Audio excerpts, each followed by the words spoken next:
the El Paso Drone Hive, what we do is we primarily want to educate the community and anybody else interested in flying in drones, whether it's for recreational purposes or for professional purposes.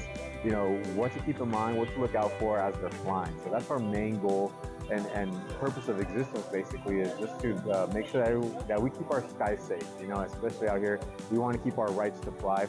And we are very thankful for the airport and Tony Navarro's for being so helpful to us as a community. They're very open and they help us. We show people how to fly. In case they have questions, they can come down to our meetups and we can show them how to fly. We can take the time to show them how to do a pre-flight, what to do in flight, and what to do after the flight, so that they can maintain safety, which is the biggest concern for us.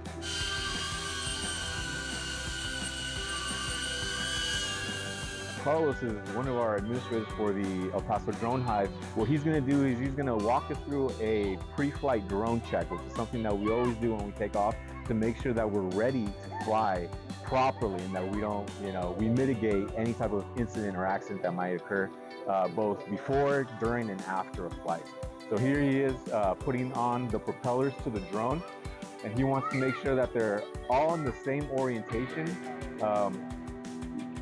So as he approaches this, the propellers, there is, opportunity, or there are times where we could be placing the propellers on the wrong way, or we might miss one, or it's not properly placed. So he's taking the time to do that. He's got a number of propellers here, okay? And the reason why is because we do want to replace them every about 10 hours, or after enough flights where they've been kind of under some heavy sun exposure. We do want to replace them because they do tend to crack or warp, and that's going to affect the drone in its flight. So here he's checking for the SD card, okay? Really important to check for that because you won't be able to record much, if at all, during flight. So always check for your SD card. He's turning on the battery, and what the drone is going to do here is going to do a quick power on self test here where the motors are going to twitch a little bit. He's checking his remote ID module, which is something new with the FAA that needs to have to stay within the parameters that the FAA is giving us so that they can see us and what we're doing. Someone's got eyes on us, well, whether that's going to be the El Paso airport directly, or it's going to be the El Paso Police Department, or even if the FBI can see us flying. So Dan took care of that for us. Here, Carlos is showing us his app. So he's using, this is a loft, right? Yeah, so this is a loft that he's using. This is going to be an app where he has access to the Lance system. Here you can submit for authorization to fly if we're under the airspace of El Paso. So he can submit here. Here in Azcárate, we're well within the city, so we are under controlled airspace in this area. Okay, now he's going to go take it, and he's going to find a good, clear place to take off from. The moments that most incidents occur are going to be during takeoff and during landing. So he's about to take off right now. So this is a critical moment where we have to be absolutely careful that there's nothing around us that could cause an accident. Let's go and see. Hold on, Carlos. You right there? Okay. So what he's doing now is the drone is taking off. Carlos is giving it some time. Just in case the drone has to check for GPS coordinates, do any other type of checks. He's also inputting it, so you can see him moving up and down, forward and back, and that's making sure that he has, all the inputs correctly, so that as soon as he takes off, he's got what he needs to be able to control the drone properly.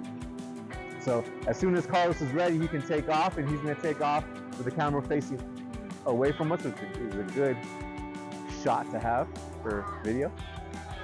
Okay, so again, Carlos is keeping constant communication and contact with the drone, visual line of sight. We're going to try and avoid anything, flying behind trees, buildings, flying way too far out there where he can't see the drone anymore, because we're not allowed to fly too far out. We have to keep it within what's called visual line of sight, meaning we always have to have visual on the drone. So even just behind a tree is something that we have to be careful for, because as pilots within the FAA, we are the ones that are ultimately responsible for our drones, and our drones are considered aircraft in the eyes of the FAA. They can join the groups anytime. There's no cost to join. You just go in there, you say hi in the group on Facebook, And if you'd like to join us for a meetup like what we have today, they can definitely come out here and meet up with us and ask questions and get to know their own drone if they have any doubts. So usually for our meetups, we'll have a pre-flight check, with Dan Six, or someone else will lead the pre-flight meeting, and we'll just make sure that we keep safe. Again, answering any questions that people have, letting them kind of fly their drone within an area or within other people that can help them in case they get stuck, or maybe they flew just a little too far out and they don't know how to bring it back. We can help them, in cases like that. That way they can get comfortable with their drone, so that when they're out there by themselves at the park, or out there in the desert by red sands, let's say, they feel comfortable flying their own drone.